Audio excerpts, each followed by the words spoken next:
as coisas, acima de todas as coisas.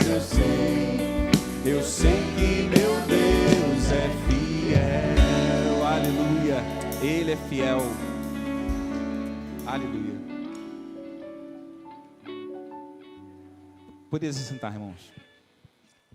Louvado seja o nome do Senhor, meus irmãos. Hoje eu não tenho os instrumentos para dar uma desculpa de estar andando devagar, então eu preciso compartilhar com os irmãos. Segunda-feira, no passeio da igreja, eu fui dar uma de jogador de futebol e me machuquei meu joelho, e é por esse motivo que eu estou andando aqui claudicante. Não se preocupem, vai passar, não sei quando, mas tem um pessoal que já está me aposentando aí, eu não sei porquê. Tem um pessoal me aposentando, eu não sei se é medo da categoria do jogador, eu não sei se é tristeza de me ver jogando. Eu não sei, meus irmãos, mas o Senhor sabe, Ele sabe de todas as coisas, quer comamos, quer bebamos, quer nos lesionemos, tudo é para a honra e glória do Senhor. E assim nós vamos glorificando ao Senhor, independente das coisas que nos aconteçam. E é bom que eu posso também nesse momento, e por que eu estou compartilhando isso, eu peço para que os irmãos orem por mim, vou confessar um pecado. Preciso que os irmãos orem para que eu entronize o Senhor nessa área da minha vida, no tempo do Espírito Santo. Confesso que eu não tenho cuidado do meu corpo como deveria, e confesso também que tem sido uma dificuldade. Às vezes a gente bota a culpa no trabalho, bota a culpa na preguiça, uma porção de pecado junto, e a gente acaba não entronizando o Senhor nesse lugar da nossa vida que é fundamental, né? É o que o Senhor nos deu. Então peço para que os irmãos orem por mim nesse sentido, para que eu tenha a disposição necessária. Minha esposa briga comigo, faz comidinha light, e eu estou lá tentando nessa luta aí, vencer essa batalha. Amém? Posso contar com os irmãos em oração? Amém, amém, amém. Uns pelos outros, e dizendo que eu não estou sozinho nessa batalha. Não, pastor Pedro, pastor Sérgio, pastor João.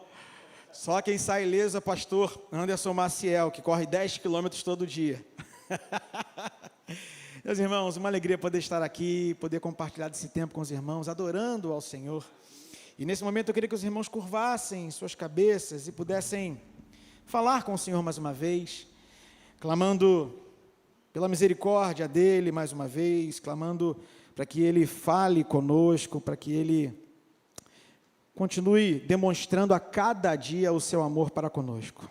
Oremos. Senhor, em nome de Jesus, nós mais uma vez falamos com o Senhor e te pedimos de forma muito especial que o Senhor continue demonstrando o teu amor para conosco. Pai, é tão bom sentir a tua presença, é tão bom ouvir a tua voz, é tão bom poder cantar as maravilhas que o Senhor faz. É tão bom, Senhor Deus, isso nos enche a alma, isso nos completa, isso nos transborda de alegria. E isso, Senhor Deus, faz com que nós passemos pelas dificuldades da vida de uma forma diferente, não murmurando, não sofrendo, mas nos alegrando, celebrando ao Senhor. E nós te glorificamos por isso, pelo teu amor e pela tua misericórdia para conosco. Nesse momento, Senhor Deus, em que nós leremos a tua palavra, em que nós iremos refletir sobre aquilo que o Senhor quer compartilhar conosco nessa noite. Então somente me usa, Senhor Deus, como instrumento nas tuas mãos. Que não seja eu, Senhor Deus, a falar, mas que seja o teu Espírito, que isso seja confirmado no coração e no Espírito Santo que habita no coração dos meus irmãos. Obrigado por esse tempo tão especial. Em nome de Jesus nós oramos. Amém e amém. Bem, eu quero iniciar esse sermão com uma pergunta. Se Deus parasse ao seu lado, no dia em que você se reúne com seus amigos para conversar, bater papo, como Ele te avaliaria? Qual é o assunto principal da sua roda de conversas? É necessário pensar e examinar-se de uma forma muito sincera para poder responder essa pergunta. Se transporta para o seu último encontro. Se transporta para o último momento em que você se reuniu com o seu grupo. E pensa no assunto que vocês conversaram. Eu vou dar alguns segundos para que vocês pensem nisso.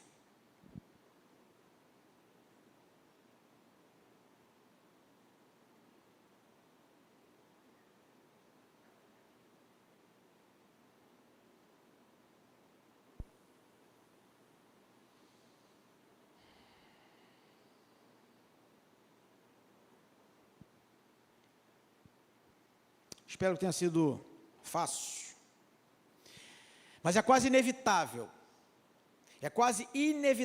que quando crentes se reúnem para bater papo, o assunto final é o quê? Igreja. Eu não sei se para vocês é assim, mas é inevitável, pelo menos nas nossas rodas de conversa, a gente começa conversando sobre um assunto e no final a gente está falando sobre o cotidiano da igreja, sobre as dificuldades da igreja. E por isso, nós vamos avaliar um texto que trata exatamente desses encontros. Nós vamos ler o texto de 1 Coríntios, capítulo 11, versículos 17 a 20. E depois nós leremos o versículo 28, um texto muito conhecido, mas que nós procuramos citá-lo em momentos especiais e de forma mais específica no momento da ceia. Mas hoje nós vamos refletir e ampliar um pouquinho a leitura desse texto e poder perceber algumas coisas que em alguns momentos pode passar desapercebido de nós. Diz assim a palavra do Senhor: nas instruções a seguir, porém, não posso elogiá-los, pois quando vocês se reúnem, fazem mais mal que bem. Primeiro, ouço que há divisões quando vocês se reúnem como igreja, e até certo ponto eu creio nisso. Suponho que seja necessário haver divisões entre vocês para que se reconheçam os que são aprovados. Quando vocês se reúnem, não estão interessados de fato na ceia do Senhor. Agora, versículo 28. Portanto, examinem-se antes de comer do pão e beber do cálice. É inegável dizer que Corinto tinha uma igreja relevante. Isso é dito por Paulo em vários momentos. Entretanto, percebemos que algumas coisas aconteciam no interior daquela igreja que nos leva a uma reflexão e a pensar o que realmente significa ser uma igreja relevante naquela situação e naquela localidade como era a igreja de Corinto. Uma igreja com muitos dons, uma igreja muito rica, uma igreja situada em uma região importante de comércio. Entretanto, vemos aqui dois grupos que se reuniam para tomar a ceia, um momento tão especial, mas que estavam claramente divididos, que não se respeitavam. No decorrer do texto, você pode ler, eles comiam na frente uns dos outros, desrespeitando aquele momento tão importante para o qual se reuniam. Alguns estudiosos, inclusive, acrescentam que também o foco da divisão daquele povo era o fato de eles estarem com a mentalidade dividida. Era como no início da carta aos Coríntios, no capítulo 1, Paulo fala sobre a diferença, dos mestres, eu sou de Paulo, eu sou de Apolo. Então, alguns estudiosos dizem que o fato dessa igreja estar dividida se deve também a esse fato. E ainda, lá em Tito, capítulo 3, versículo 10, você pode também perceber que além de todos esses problemas, como se já não fossem poucos, a gente ainda tinha uma dificuldade de pessoas que estavam no meio deles e corrompiam o evangelho e eram pessoas focais, trazendo contenda entre os irmãos. Imagina o que era viver numa igreja como essa. Imagina o que era conviver num ambiente como esse. João, capítulo 17, versículo 22 e 23, nos ensina, através do próprio Jesus, que pela glória que nos foi dada por Cristo, nós teríamos plena unidade e que o mundo saberia que Deus nos enviou por este motivo. Como é que o mundo via aqueles que se reuniam em nome de Jesus? Como é que o mundo vê aqueles que se reúnem hoje no nome de Jesus? Esse texto tem 3 palavras cruciais, 3 palavras-chave, como chamamos. E elas vão dar base para a nossa reflexão. E a primeira palavra que eu separo aqui está no versículo 18, que se define como esquima ou cisma, que significa separação, divisão, dissensão. Diz assim o texto, no versículo 17 e 18. Errei o texto, desculpa. Nas instruções a seguir, porém, não posso elogiá-los, pois quando vocês se reúnem, fazem mais mal que bem. Primeiro ouço que há divisões quando vocês se reúnem como corpo de Cristo, como igreja. E até certo ponto, eu creio. Qual é o princípio que Paulo está atacando aqui? Qual o princípio que Paulo precisa despertar aqueles irmãos de Corinto? E que hoje isso é nos revelado. O princípio que nós precisamos entender é o princípio da união. E não podemos esquecer que onde não há união, não há força. Se nós quisermos ser uma igreja relevante, precisamos ter união. A gente está estudando, alguns homens estão estudando no Homens ao Máximo, sobre hombridade, sobre como desenvolver o caráter de Cristo sendo desenvolvido em nós. E uma das características é a forma de como resolvemos problemas. Um homem precisa aprender a resolver problemas. E assim também como a mulher precisa resolver problemas e aprender a resolver problemas. Mas como é difícil nós termos conversas difíceis. Como é complicado termos conversas difíceis e tratarmos de assuntos mais espinhosos. Bill Hybels, em uma de suas palestras, ele afirma que o nível de maturidade de um homem deve ser medido pelo número de conversas difíceis que ele teve ao longo da vida. E eu concordo com isso. Eu acho que é muito concreto o que ele afirma. Mas a pergunta que vem é: por que eu não teria essa conversa difícil? Qual o motivo que me leva a não ter conversas difíceis? O que me impede a ter uma conversa difícil? E a primeira resposta que me vem à mente é emoções. Quando nós não sabemos lidar com as nossas emoções, qualquer conversa se torna difícil. Faz uma retrospectiva aqui das conversas que você desejaria não ter tido. Pensa um pouquinho. E você vai perceber que grande parte delas envolveram misturar a mensagem, o ato, o fato que gerou a crise com emoções. Seja porque você se irritou, seja porque você se entristeceu, seja porque você acabou errando na dose da agressividade no que vai falar, seja porque você se aborreceu, exagerou no drama, na vitimização, e aí acabou dizendo coisas que até hoje você se arrepende. E quando nos deixamos levar pelas emoções, o resultado são obras da carne. E as obras da carne têm levado a igreja a sucumbir aos encantos do mundo. E quando nós estamos na obra da carne, tudo passa a ser motivo de desunião. Inclusive, a própria correção. Quando estamos experimentando a nossa carnalidade, até quando você é corrigido, isso gera um problema em você. Às vezes a mente está tão cauterizada que você não aceita a correção e transforma o outro no seu inimigo, sem nem ao menos avaliar e tentar entender o motivo pelo qual aquela conversa está acontecendo. As suas emoções tomam a frente.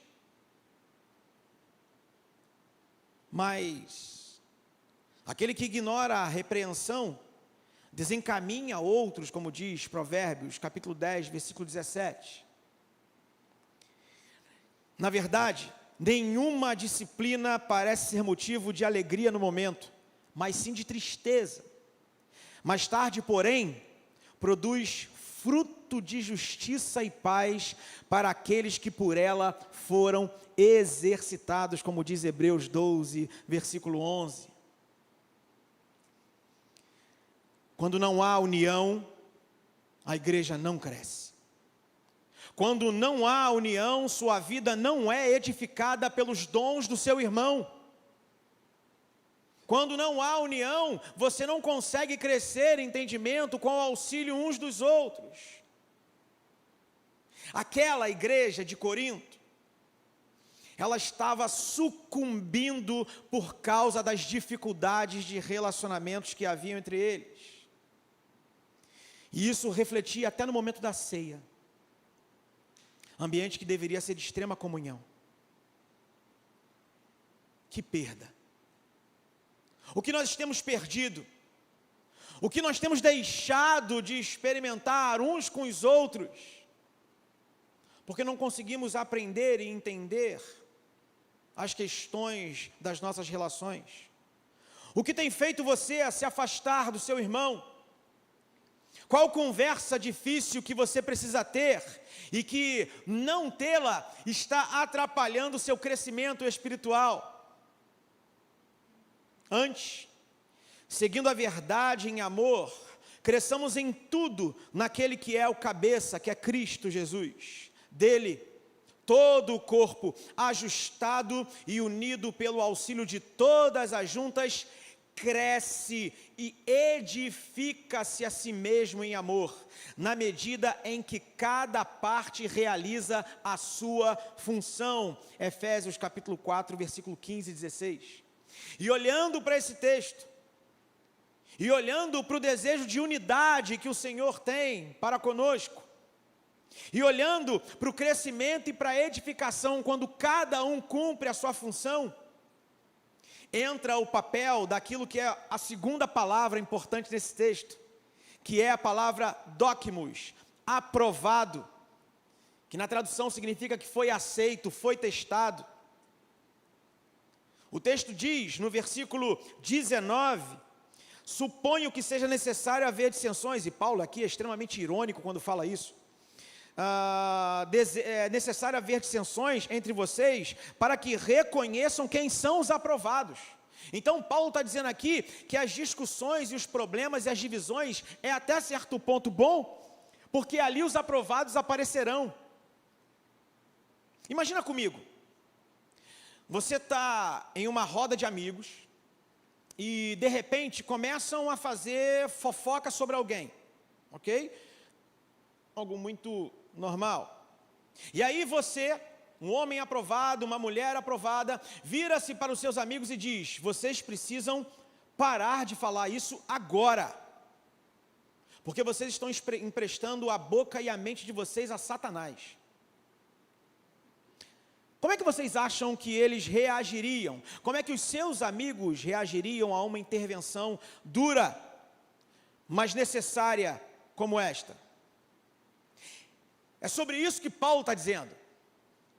Paulo está dizendo que no momento de divisões, no momento em que há dissensões, aqueles que são aprovados, aqueles que são testados, esses são aqueles que darão orientação aos que estão divididos.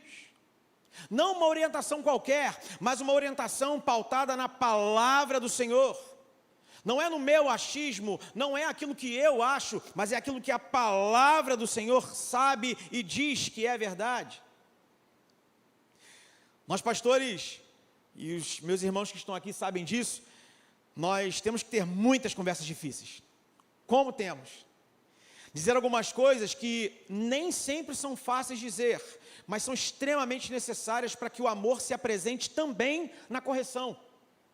Imagina se numa conversa você tivesse que dizer assim: parece que a sua ambição por dinheiro e ser valorizado estão te levando por um território perigoso. Ou você está tratando o seu cônjuge de uma forma que não trataria nem o inimigo. Ou então, percebo claramente que seu pensamento é mais informado pelas notícias e mídias sociais do que pelas escrituras. Ou a sua apatia quanto ao sofrimento dos outros é muito preocupante. Ou preciso te informar que seus padrões pecaminosos te levarão a julgamento.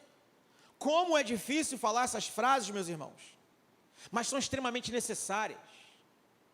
Porque conversas difíceis nos levam a um lugar diferente, um lugar de amadurecimento. Algumas pessoas não gostam de ouvir isso. Algumas pessoas não gostam de ser confrontadas. É preciso dar um passo para fora do próprio espaço emocional. E aí a pergunta que me vem à mente, que eu faço para você nessa noite: você tem exercido o seu papel de alguém aprovado? Você é aquele que numa roda, quando as coisas começam a caminhar numa direção que não deveriam estar indo, você é a pessoa que se posiciona como alguém aprovado pelo Senhor? Ou você tem sucumbido às emoções que te paralisam e te levam a não corrigir da forma como deveria? Como você tem se posicionado diante disso? Mas não se esqueçam que aquele que sabe fazer o bem e não faz, comete pecado. Nós seremos cobrados por todas essas coisas. E caminhando para a conclusão, a terceira coisa que eu queria deixar para vocês refletirem é, dentro da terceira palavra: examinem-se sem cessar. Examinem-se sem cessar. A palavra no grego é dokimazeto, que significa examinar, ou colocar à prova, testar, aprovar por teste, examinar, resultado de teste. Quando Paulo fala no final do texto, no meio do seu texto, diz assim: examine-se, pois, o homem a si mesmo. É natural que a gente comece a pensar e pense naqueles que estão caminhando errado. É natural a gente acreditar que Paulo está falando apenas para aqueles que faziam coisas erradas, que comiam antes de todo mundo e que criavam divisões. Mas a fala de Paulo, ela é para todos. Tanto para aqueles que eram confrontados pelos seus erros, como para aqueles que estavam imbuídos do papel de correção. A fala de Paulo, examine-se, pois, o homem a si mesmo, é para todos nós.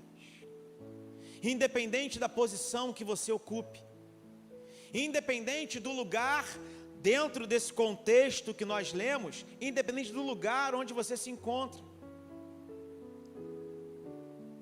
Mas é necessário entender que o erro daquelas pessoas não tinha começado naquele dia. Se vocês forem lerem as outras cartas, a carta de Tito, a carta de 2 Coríntios, são cartas onde Paulo já vai mostrando que esse povo tinha comportamentos e atitudes semelhantes a essa há muito tempo, e que eles não conseguiam perceber. Então significa que aqueles que deveriam ser as pessoas aprovadas a orientar, talvez estivessem negligenciando o seu papel.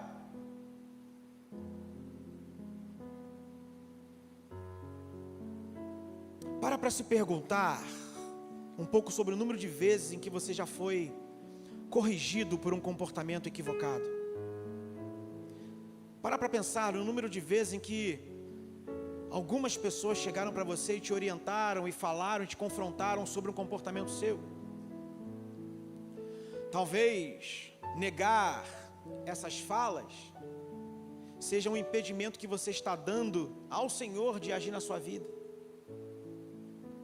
Às vezes o Senhor fala tanto conosco através dos nossos irmãos, quando nós erramos, quando nós nos comportamos mal, e esse irmão vem até nós e fala e nos confronta. Que oportunidade maravilhosa que o Senhor está nos dando de mudarmos. Mas quando nós negligenciamos essas falas, a gente permanece no lugar, e a gente continua errando, pecando, tropeçando, e fragilizando a igreja do Senhor. Para se perguntar um pouco sobre o número de vezes em que você foi corrigido. Para pensar também no número de oportunidades que você teve de abençoar seus irmãos com correção vinda da palavra do Senhor e você deixou de fazer. E permitiu que por vezes, pela falta de ação sua, um incêndio acontecesse, uma bomba explodisse. 2 Timóteo, capítulo 3, versículo de 1 a 5, nos diz que nos últimos dias haverá homens amantes de si mesmos, avarentos, presunçosos, soberbos, blasfemos, desobedientes a pais e mães, ingratos, profanos, sem afeto natural, irreconciliáveis, caluniadores, incontinentes, cruéis, sem amor para com os bons, traidores, obstinados, orgulhosos, mais amigos dos deleites do que amigos de Deus, tendo aparência de piedade, mas negando a eficácia dela. Meus irmãos, nós enfrentamos isso todos os dias. Todos os dias nós lidamos com pessoas desse jeito. É inevitável que seja assim. Mas nós não podemos ser coniventes com esses erros. Nós não podemos ser coniventes com esses erros. Precisamos, em amor e com a autoridade vinda da palavra,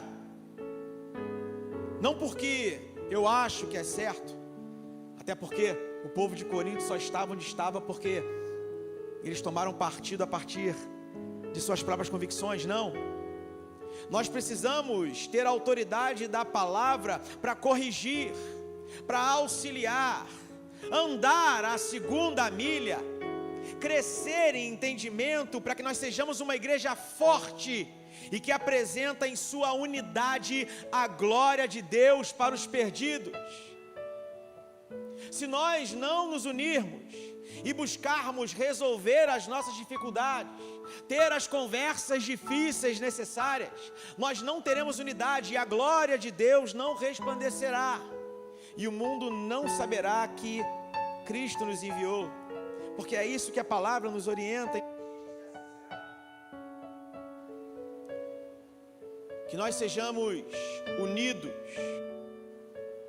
que nós sejamos aprovados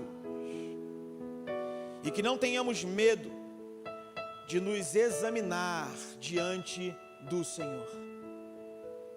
Curvem suas cabeças, vamos falar mais uma vez com o Pai. Senhor, em nome de Cristo Jesus, nós te agradecemos, Senhor Deus, pela tua correção, pela tua orientação, pelo teu direcionamento. Nem sempre é fácil, Senhor. Nem sempre é fácil nós nos posicionarmos, eu sei disso. Mas a tua palavra nos dá autoridade, mas a tua palavra nos dá poder, vinda pelo Espírito, para poder termos conversas difíceis, deixando de lado as emoções e tratando o fato que por vezes nos afasta dos nossos irmãos. Senhor, em nome de Jesus, nos auxilia nisso, Pai. Nós queremos estar diante do Senhor como servos aprovados.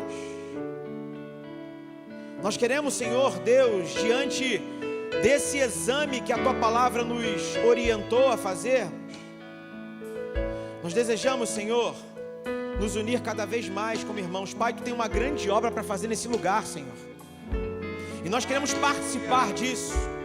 Se necessário for,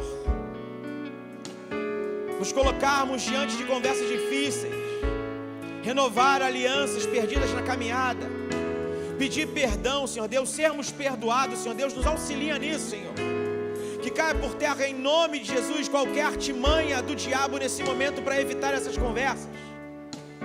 Senhor Deus, que caia por terra em nome de Jesus qualquer dificuldade, Senhor Deus, que venha a impedir o nosso anelo contigo, o nosso anelo com os nossos irmãos, para que nós possamos experimentar as maravilhas que o Senhor quer fazer em nós e através de nós, para nós experimentarmos as maravilhas que o Senhor quer fazer no meio da nossa igreja, para que o mundo conheça que o Senhor nos enviou. que nós tenhamos a unidade vinda do alto. Em nome de Jesus. Amém e amém. Vamos adorar o Senhor. Recebi um novo coração do Pai, coração regenerado, coração transformado, coração que é inspirado por Jesus. O fruto desse novo coração, eu declaro a paz de Cristo. Você é capaz de dizer essa frase? Te abençoo, meu irmão. Preciosa é a nossa comunhão. Somos corpo, e assim bem ajustado, totalmente ligado, unidos, vivendo em amor, uma família, sem qualquer falsidade, vivendo a verdade, expressando a glória do Senhor, uma família, vivendo compromisso, um grande amor de Cristo. Eu preciso de ti, querido irmão, precioso és para mim, querido irmão, eu preciso de ti, querido irmão, precioso és para mim, querido irmão. Dá a mão para quem está do teu lado e diz assim: somos corpo. Depois passa o álcool em gel. Assim bem ajustado, totalmente ligado, unido, vivendo em amor, uma família, sem qualquer falsidade, vivendo a verdade, expressando a glória do Senhor, uma família, vivendo compromisso do grande amor de Cristo. Eu preciso de ti, querido irmão, precioso és para mim, querido irmão, eu preciso de ti, querido irmão, precioso és para mim, querido irmão. Aleluia. Ele é bom o tempo todo. Nós precisamos viver isso o tempo todo. Deus abençoe. Pode sentar, meu irmão. Aleluia. Louvado seja o nome do Senhor. Finalizando o nosso culto. Você foi abençoado? Graças a Deus por isso. Compartilhe essa palavra com os nossos irmãos, com aqueles que você conhece e que precisam ouvir essa mensagem. Uma alegria poder estar aqui com os irmãos mais uma vez nessa noite. Quero pedir para que aqueles que estão há muito tempo sem vir à igreja, levante suas mãos, por favor. A gente tem aqui umas pessoas muito especiais. Samuel com a Meire, Deus abençoe vocês, muito bom ver vocês. Samuel, todos aqueles também que estão vindo pela primeira vez, é bênção, que estão vindo depois de muito tempo, muito bom. Mas essa família também é muito especial, porque Samuel passou por alguns problemas de saúde bem severos, e nós oramos e clamamos ao Senhor. O Senhor o alcançou, derramou sobre ele a cura, e hoje ele pode estar aqui conosco celebrando. Louvado seja o nome do Senhor pela sua vida, Samuel. Deus abençoe, tá bom? E eu quero despedir os irmãos mais uma vez, orando. Antes também dar aqui um recado. Pastor João Gomes acabou de mandar aqui a mensagem falando sobre o funeral da mãe do irmão Reinaldo. Será amanhã às 15 horas, no cemitério Tanque do Anil, em Duque de Caxias. Funeral às 15 e o enterro às 16 horas. Esteja intercedendo pela família, tá bom? Vamos orar mais uma vez, agradecer ao Senhor. Pai, em nome de Jesus, nós te agradecemos, Senhor Deus. Obrigado pela tua palavra, obrigado pelos cânticos, obrigado por tudo, Senhor Deus. O Senhor nos uniu, mais uma vez o Senhor esteve no nosso meio. E em nome do teu Espírito, em nome do Senhor, nós agradecemos por nome de Cristo Jesus. Obrigado, Pai, por esse tempo tão especial. Nós te louvamos, te agradecemos. E que o amor de Deus, que as consolações do Santo Espírito, e que o amor de Cristo Jesus, que a sua graça seja derramada sobre nós, nessa noite tão especial. Em nome de Jesus nós oramos. Amém e amém. Meus irmãos, vão com Deus, teremos o pós-luz nesse momento, e você pode se alegrar no Senhor mais uma vez nessa noite, celebrando conosco.